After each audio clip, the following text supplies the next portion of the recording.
Universalist Society of Amherst, and I use she, her pronouns. Welcome to you, old friends and new, young and old, in Zoom and in the sanctuary. You are an essential part of our celebration today. Whether today is your first or your 1000th Saturday in our midst, we are stronger because you are here with us. We are one people of many beliefs, many origins, sexualities, and genders. We are all growing, all learning, all loved. Just as you are welcome here. As part of our effort to seek feedback on the governance of our congregation, you are invited to join us during the first 15 minutes of any regular board meeting, or you can chat with us in the social hour. We have an email address that you can also use, board@uusocietyamherst.org. We are grateful to be in community with you. I'm the Reverend Rachael Hayes, minister of the Unitarian Universalist Society of Amherst. I use she, her pronouns. Today we are reflecting on transformation as a UU value. All of our children and youth programming, nursery through junior youth group, is starting downstairs today, if you're wondering where they all are. Kids and youth are always welcome in the sanctuary, but if you are looking for RE, it is downstairs. While local COVID numbers remain elevated, masks are required in the sanctuary and religious education classes.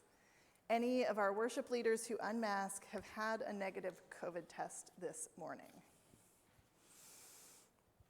I call us to worship with these words from the Reverend Chip Rausch. Deeper than DNA, more fundamental than molecules or quarks, at our living core, we are wholeness and transfiguring love. We often forget that power, becoming lonely or resentful, comparing ourselves to others, acting out of our fears, rather than living out of our glory. Occasionally, we rouse from our trance to remember our wholeness. For a time, we embody unsentimental love. We make efforts to wake others and to remain fully present ourselves. Our lives and our time here together are made sacred by our striving. For the next hour or so, and for the rest of our lives, may we be more aware of the spirit of life evolving through and among us. So may we be. Come, let us worship. And I invite you to join me in the words for lighting our chalice together.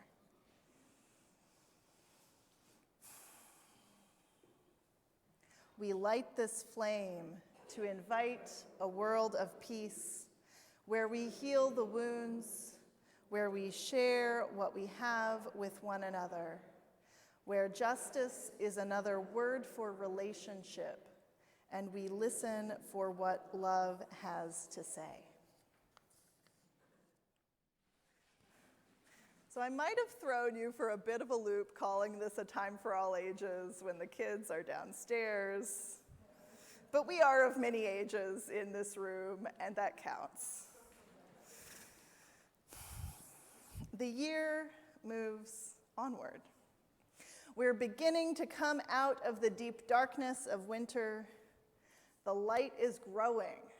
Within the next week, the sun will be up by 7 o'clock, and the sunset will be after 5 o'clock. Yeah. The spring will return, even if today gives us snow.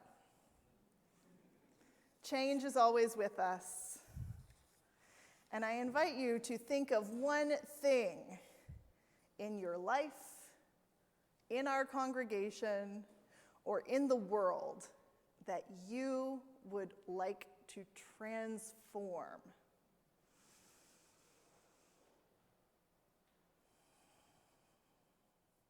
We're going to have a ritual for transformation. There are 4 options on our altar this morning. from left to right, we have a bowl of our congregation's ritual water from September. This is water we poured together from our many sources. Water sustains us, and it also invites a fresh, clean start. If you seek some sort of transformation of being washed clean, place a stone into the water.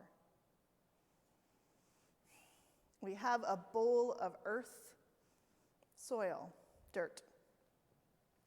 The dirt is where things grow. If you seek the transformation of planting new seeds, place a stone into the earth. We have a plate with a candle, a fire. Fire consumes and fire purifies.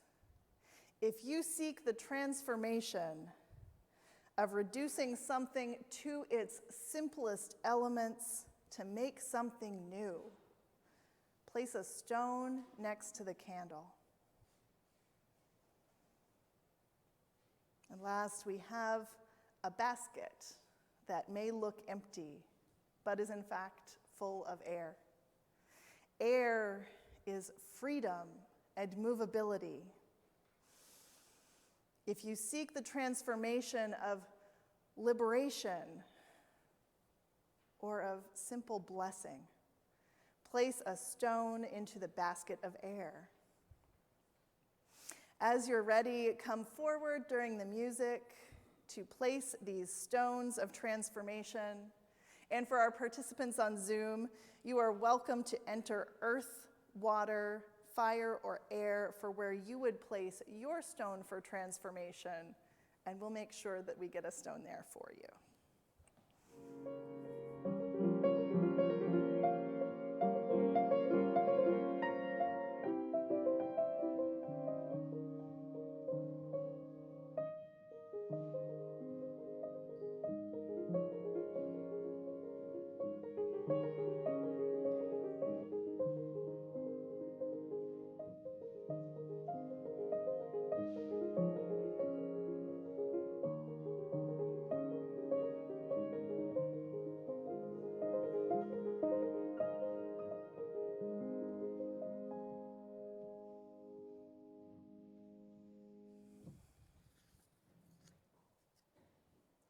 May all of us continue to transform in wholeness, in grace, in possibility, in freedom, as we build a world of true human flourishing in harmony with one another and the land itself.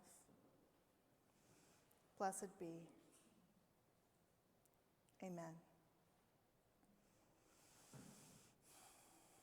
I invite you to join me in hymn number 396, I Know This Rose Will Open.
What a gift it is to change one's mind.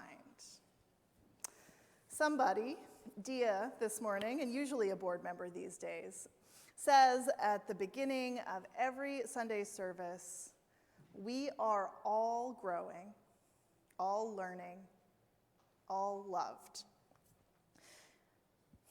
You are not trapped by what you have been or thought before. You are free in every moment to grow from all you have experienced. Or, as Ralph Waldo Emerson put it with his characteristic bravado, a foolish consistency is the hobgoblin of little minds, adored by little statesmen and philosophers and divines. With consistency, a great soul has simply nothing to do. He may as well concern himself with his shadow on the wall. I can almost look back on the person I was 5 or 10 years ago as a little sister. I have considered things that never occurred to her, experienced things she could not fathom. We may have some of the same values and talents, tell some of the same stories, but the years that have come in between have changed me. Life experiences, interaction with people who made a mark, including this congregation, have changed me. You have changed my life. How could you not? The repetition of caring for you, listening to you, praying for you, being challenged by you. You have worn new grooves in my soul. And this is one of the things we come here for. We do not enter liberal religious community to stay the same, to be agreed with, to receive comfort without challenge. We are here for what I think of as the paradox of the third principle. We come here for acceptance and encouragement to spiritual growth. It's a wild thing, learning how to receive the acceptance and the challenge, learning how to both accept people and encourage them too. We come here to be changed in the course of an hour or the course of a life, to remember that we don't have to stay stuck in whatever has us stuck, and to know that we are loved and worthy of love every step of the way, not just at some future destination. Our congregation changes too. Of course it does. On the most basic level, new members join, old members move on, and even members die. The congregation is older than anyone here. And if we dare to grow, the congregation will outlive everyone here. But I'm not just talking about numerical growth. There was a time when our congregation was an everybody knows everybody place. But now, with about 140 or so official members, more friends and newcomers and kids enrolled in RE, it might be more like 200. Very few of us could claim to know everybody. Take a look around, just in the room. Those of you who are on Zoom, pop it on gallery view and see. Every time a new person enters our door, or greets, or brings social hour, or joins small group ministry, we change. We open our ears, we open our hearts, we consider things that we had never considered before. We are changed by the presence of each other. Change is inevitable. At one extreme, you have the dwindling congregation that exists to keep everything the same, with no new people until the remaining group is actually too small to stay the same. Programs end, staffing shrinks, but you definitely know everyone in the room. At the other extreme, you have the aggressive growth that incorporates every suggestion and accepts every person, whether their actions respect the whole. That congregation will shrink before long too, as the congregation loses focus and sacrifices the relationships of acceptance, encouragement, and accountability. Panic not, we're not doing either of those. Somewhere in the middle, we find a way where we open our hearts to one another, learn what matters to each other, and find a focused way forward together. Our congregation is in the beginning stages of revisiting our mission and purpose. Why do we exist? Who are we called to be? How do we want to be known? You'll be hearing from the Committee on Shared Ministries in the coming months. Please come to the chats, respond to the surveys, and engage the process. It is this sort of work that will keep us focused, that will help us find the balance between taking every suggestion and playing the losing game of trying to make our future congregation the same as our past. Zooming out, the larger Unitarian Universalist Association is engaged in a similar but more complicated process right now, conducting a periodic review of Article 2 of the UUA bylaws. A lot of things stayed mostly the same, but there is a new values section that defines our values, held by a center of liberating love. One of these values is transformation. We adapt to the changing world. We covenant to collectively transform and grow spiritually and ethically. Openness to change is fundamental to our Unitarian and Universalist heritages, never complete and never perfect. Some things change and some things stay the same. 100 years ago, Louis Fisher, a Universalist theologian, put it like this: Universalists are often asked to tell where they stand. The only true answer to give this question is that we do not stand at all. We move. We do not stand still, nor do we defend any immovable positions. We grow, as all living things forever must do. The main questions with Universalists are not where do we stand, but which way are we moving? Our main interest is to perceive what is true progress and to keep our movements in line with that, and not to allow ourselves to move round and round in circles simply like a squirrel in its cage. Old worn phrases are always losing their old meanings and must forever be finding new meanings in the light of new experiences. We keep going forward, led by that central value of love, encouraged by our friends and neighbors who accompany us along the way to become something new for the new moment. May it be so.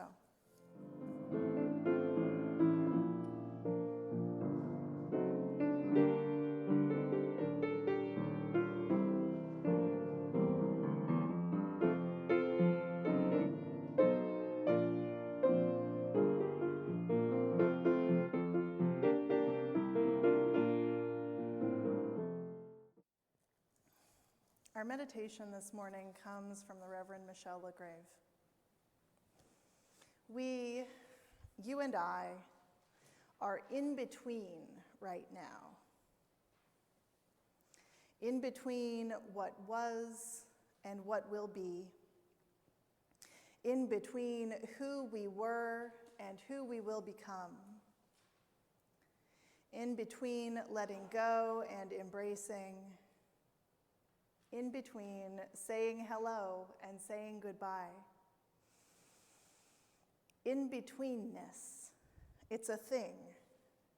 In-betweenness is a time of fullness, a time of anticipation, a time of hope, a time of worry, a time of sadness.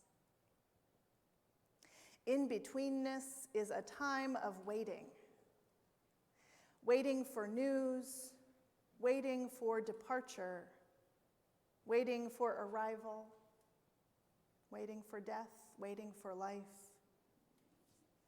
In-betweenness is a time of transformation, a time of reflection, a time of action, a time of growing, a time of becoming. During this time of in-betweenness, of knowing and not knowing, let us enter the silence together.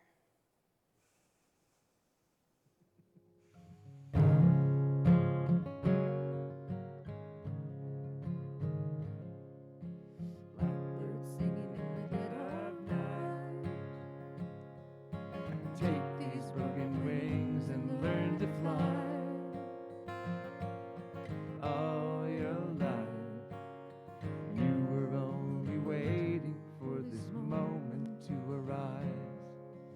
You were only waiting for this moment to arise. Blackbird singing in the dead of night. Take these sunken eyes and learn to see. All your life, you were only waiting for this moment to be free. Blackbird fly. Blackbird fly into the light of the dark black night.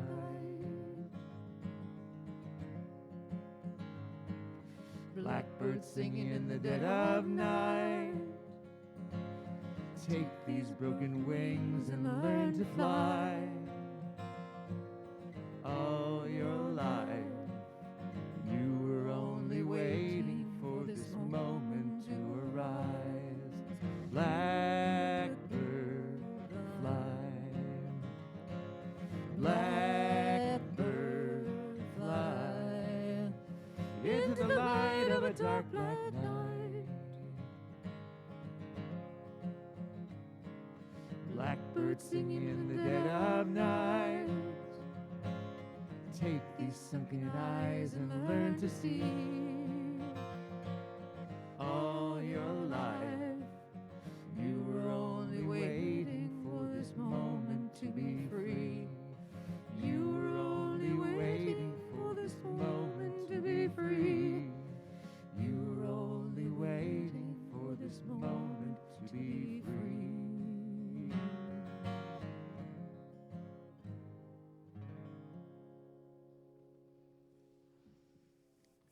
I send you forth with these words from the Reverend Michelle Collins.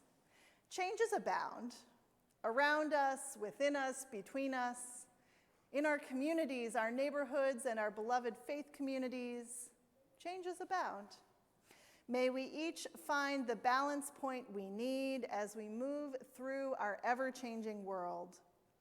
The balance between the old and the new, between the known and the unknown, between the familiar and the perhaps bold and risky possibilities that may be there waiting. Go in peace.